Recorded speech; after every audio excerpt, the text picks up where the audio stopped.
Have you ever had that moment, quiet, almost humiliating, when you realize you've done it again?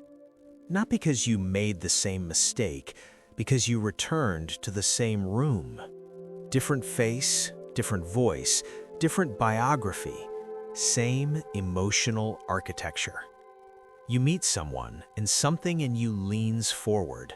Not your mind, your body. It's not just attraction, it's recognition. You feel it in the speed, how quickly you care, how quickly you justify, how quickly you excuse small things that would bother you in anyone else, and you tell yourself the same sentence you've told yourself before. This one feels different. Then later, sometimes weeks, sometimes months, you're back in the same position you promised you would never occupy again. Waiting for warmth, interpreting distance, negotiating your needs into something small enough to be accepted, explaining yourself to someone who always seems to misunderstand you in the same way. And afterward, you say the sentence that makes it sound like fate. I don't know why I attract these people. It sounds like the universe, like bad luck, like a curse you inherited. Carl Jung would not call it a curse. He would call it a pattern with a purpose, because the psyche doesn't attract randomly. It selects, not consciously, not rationally. It selects through what is unresolved, and what is unresolved repeats. That is the first Jungian truth most people don't want to hear. You don't keep meeting the same people because you have a type. You keep meeting the same people because your psyche keeps signing the same invisible agreement. The villain of this video is not you. The villain is an invisible dynamic Jung spent his life naming, the unconscious contract. A silent psychological contract you carry into rooms without knowing it. And people who benefit from that contract recognize you faster than you recognize them. That's the hidden dynamic. You're not attracting the same person, you're attracting the same role arrangement. Different actor, same script. And it doesn't only happen in romance. It happens with friends, with bosses, with coworkers, with family. You keep meeting the one who takes, the one who withholds, the one who needs saving, the one who demands proof, the one who makes you smaller. Different context, same emotional position. Now the ego hates this because it sounds like blame. It isn't. This is structural, not moral. You are not creating bad people. You are carrying a contract that makes certain dynamics feel familiar, tolerable, even magnetic. And the psyche, if it learned early that familiar equals safe, will choose familiar pain over unfamiliar freedom. So the first question isn't, why them? The first question is, why does this feel familiar to you so quickly? Let's go into the beginning, because the beginning is where the unconscious does its cleanest work. There's a moment early on, sometimes the first conversation, sometimes the first week, where everything feels smooth. They are present, they are charming, they feel like clarity. They text you fast, they mirror your humor, they seem to get you. And your nervous system relaxes in a way you didn't even realize was tense. You call it chemistry. But Jung would ask, chemistry with what? Because sometimes chemistry isn't compatibility. Sometimes chemistry is a wound recognizing the exact pressure that created it. This is one of the most unsettling Jungian insights. Chemistry is often the unconscious recognizing a familiar injury, not love, recognition, a complex lighting up. And you don't notice it as danger because it doesn't feel like danger. It feels like home. That's what makes it dangerous, because home is not always healthy. Home is what you adapted to. Home is what you learned to survive. So your psyche returns to that climate, even if it hurts, because it knows what to do there. It has strategies there. It knows how to become acceptable. That's the unconscious contract. And this is where the first prehau aparece. The first week is always perfect. Not perfect as in sincere, perfect as in effective. Effective at activating your old strategy. They show you enough warmth to hook you, enough intensity to make you feel chosen, enough mystery to make you lean in. And you lean in. Fast. You become attentive. You become available. You become generous. You start adjusting yourself without noticing. You don't call it adjustment. You call it caring. But the contract is already forming. Then comes the second scene, the one you always minimize, the first sign of coldness. It can be tiny, a reply that takes longer than usual, a message that's shorter, a tone that feels slightly flat. They cancel a plan with a vague reason. They become less curious, less consistent, and something in your chest tightens. Not panic, not yet. A subtle pressure, a question without words. Did I do something? That question is the contract speaking, because the contract assumes warmth must be earned, connection must be maintained through performance, love is conditional. And if you learned that early, inconsistency doesn't feel neutral, it feels like danger. So what do? You don't confront, you calibrate. You become nicer, more understanding, more patient. You give them the benefit of the doubt so quickly it becomes automatic. And then comes the third scene, the one that repeats across your whole life. You start explaining yourself. Not because you did something wrong, because you feel the need to secure the connection. You offer context, you clarify, you soften. You translate your needs into something easier to accept. And you don't realize that by doing this, you reveal the contract. You reveal your role. A person who explains attracts people who demand explanation. A person who softens attracts people who harden. A person who overgives attracts people who take. Not because the world is cruel, because dynamics invite participants, and participants recognize their roles. Jung would call this a conjunction, not romance, a psychological fit. Two unconscious needs locking together, and when the lock clicks, it feels like destiny, because it's invisible. Now here comes the anchor line, the sentence that should sting a little because it's precise. You don't attract the same people, you attract the same contract. That's the entire video in 2 lines. The contract is not written in words. It's written in what you tolerate, in what you normalize, in what you excuse, in how quickly you doubt yourself, in how often you make room. And here is the part most people resist. The contract is not only about what you want, it's also about what you disown. Because attraction is not purely preference, it's compensation. Jung believed the psyche seeks balance. If you disown part of yourself, your psyche will try to meet it outside of you, often through other people, sometimes through the worst version of that part. This is why Jung's concept of the shadow matters here. The shadow is not only dark impulses, it is disowned power, disowned anger, disowned selfishness, disowned boundaries, disowned desire. If you were trained to be easy, you disowned your capacity to be difficult.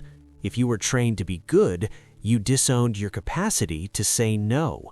If you were trained to be stable, you disowned your chaos in your need. And what you disown doesn't disappear, it demands expression. If you won't live it, you will meet it. So sometimes you attract people who embody the power you won't claim. If you disowned assertiveness, you may feel magnetized to domination.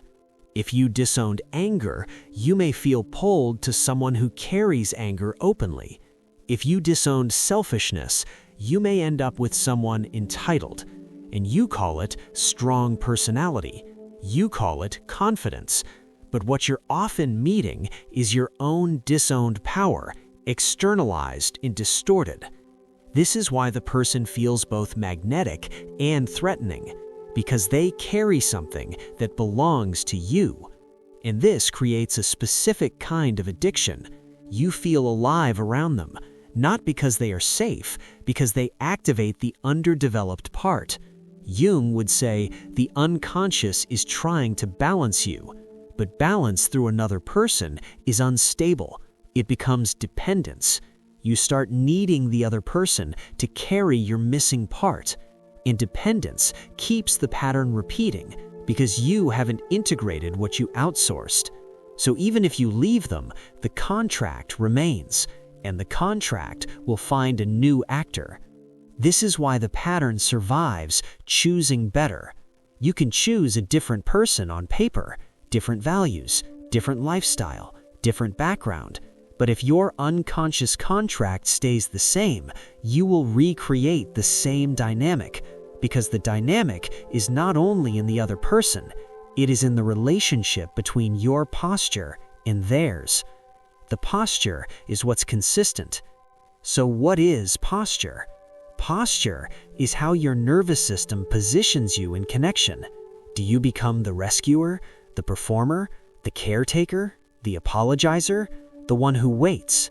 Those are not habits. They are roles built from old survival strategies. And survival strategies feel like personality because you've been doing them for years. Jung called these charged patterns complexes. A complex is not an insult. It's an emotionally charged structure that becomes autonomous when triggered. It takes over your perception. You start interpreting through it. You start feeling through it. You start choosing through it. And because the complex feels like you call it chemistry. But chemistry is often the complex saying, this climate is familiar. And familiarity is a drug. That's why you can be intelligent and still repeat. You can see patterns in others and still miss your own, because the unconscious doesn't announce itself. It hides inside attraction. It hides inside the phrase, I don't know, I just feel drawn. Drawn to what? Often drawn to a climate, not a person. Here's what I mean by climate. You're not attracted to emotionally unavailable people. You're attracted to the emotional weather you learn to call love. Warm, then cold. Close, then distant. Praise, then withdrawal. That climate creates chase, and chase feels like connection when your nervous system equates effort with love. So you meet someone who gives you just enough and withholds the rest, and your system lights up. Not because you like crumbs, because crumbs are familiar. And now you're back in it. The first week is perfect. Then the first coldness. Then you explain yourself. This time, maybe you don't explain with words. Maybe you explain with behavior. You over-accommodate. You become extra supportive. You stop asking for what you want. You become smaller in the hope that they become bigger. And the contract strengthens. Now, Jung would say the psyche repeats patterns not to punish you, to make you conscious, to bring the unconscious to the surface, because what stays unconscious controls you. What becomes conscious becomes negotiable. So the question isn't, how do I stop attracting them? That's a surface question. The deeper question is, what part of my contract makes them feel at home with me? Because these people are not appearing out of nowhere. They are responding to a shape you broadcast unconsciously, not through words, through tolerance. For example, if you tolerate ambiguity, you attract ambiguity. If you tolerate disrespect in small doses, you attract disrespect in larger ones. If you tolerate emotional labor as normal, you attract people who outsource their emotions. Again, not blame, mechanism. And mechanisms can be changed, but not by changing partners alone, by changing the contract, which is terrifying because it changes your identity. If your identity is the easy one, changing the contract means becoming difficult. If your identity is the strong one, changing the contract means being vulnerable. If your identity is the rescuer, changing the contract means letting people struggle without you. And that can feel like loss, because your old role gave you certainty, not happiness, certainty. Certainty about who you are, what to do, how to be needed. This is why patterns persist. They provide psychological stability, even when they hurt. Jung would say, familiar pain is predictable, and predictable pain feels safer than unpredictable freedom. So when you step out of the old role, your nervous system may panic, not because the new choice is wrong, because it's unfamiliar, and unfamiliar is interpreted as unsafe, so the psyche tries to pull you back. How? By making the old type feel magnetic again. You call it chemistry, but it might be the contract calling you home. So let's talk about one of the hardest parts of this topic. Sometimes you also receive something from the dynamic, not pleasure, a hidden benefit, a psychological benefit. For example, if you attract emotionally unavailable people, you never have to face full intimacy. You can chase closeness without being fully seen. Distance protects you. If you attract people who need saving, you never have to be vulnerable. You stay in the superior position, the strong one, the helper. Need gives you identity. If you attract controlling people, you can avoid full responsibility. You stay resentful instead of decisive. These are not choices you make consciously. They are protective trades the psyche makes. The contract protects you from something, often from a fear that is older than your current life. Fear of being rejected if you are fully yourself. Fear of being alone if you stop performing. Fear of being seen as selfish if you set boundaries. Fear of being abandoned if you express anger. So you choose a dynamic where you can keep those fears at bay, and then you call it bad luck. But Jung would say, it's not luck, it's loyalty. Loyalty to an old survival system, and the cost of loyalty is repetition. Now we bring in individuation, Jung's central idea. Individuation is not becoming better, it's becoming whole, integrating what you disowned, reclaiming what you outsourced, owning your shadow in a conscious way so you don't have to meet it as fate. And as individuation progresses, something strange happens. Your attraction changes, not because you become more moral, because your nervous system changes. You stop being activated by the old climate. The spark that used to hook you begins to feel like a warning. You stop mistaking intensity for connection, because you begin to recognize intensity as the complex lighting up, and the complex loses power when it is seen. So the same type might still appear, but it won't land, because the hook was internal. You meet the same pattern and you feel it as familiar, but you don't confuse familiar with right. That is a profound shift. It's not high standards, it's consciousness. And consciousness is the only thing that breaks repetition. Because repetition needs blindness. Now, you might be thinking, does that mean everyone I'm attracted to is bad? No, Jung was not cynical. He was precise. He would say, don't judge the person, observe the dynamic, observe your posture, observe the contract. Because a healthy person can become unhealthy inside an unhealthy contract. A decent person can become cold inside a chase dynamic. A stable person can become controlling if the other person collapses into yielding. Dynamics create behavior, so the focus is not find the perfect person, it's see the contract you bring, because the contract is what keeps recruiting the same roles. Now let's return to the 3 scenes, because if this is your pattern, you've lived them 100 times. The first week, perfect. You feel chosen, you feel special, You feel alive. Then the first coldness, a shift, small enough to deny. Then you explain yourself. You make room. You become the negotiator of your own reality, and that is where the pattern locks in. Because when you start negotiating your reality, you send a signal. I can be shaped, and people who need control recognize that.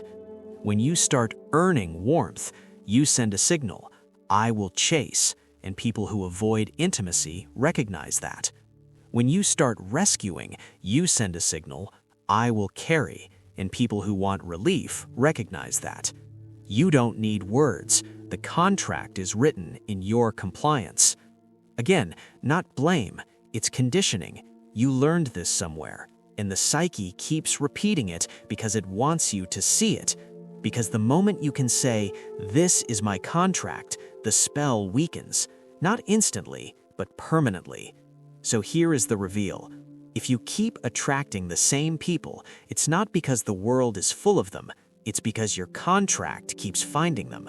In your contract is not who you are, it's who you had to be. And that difference matters, because what you had to be can be outgrown, but only if it becomes conscious. So let's end with the question the ego avoids. Not, why do they do this? But, what do I keep offering that makes this dynamic possible? Not as self-blame, as self-recognition. And then the sharper question, if I stopped offering that, if I stopped playing my role, what kind of people would no longer recognize me? Because that answer is often what you're truly afraid of. Not being hurt, being unneeded, unrecognized, not fitting the old world. And that fear is what keeps the contract alive. So sit with this. When you say, I keep attracting the same people, what role in you are they recognizing so quickly? And what would happen if you stopped performing it?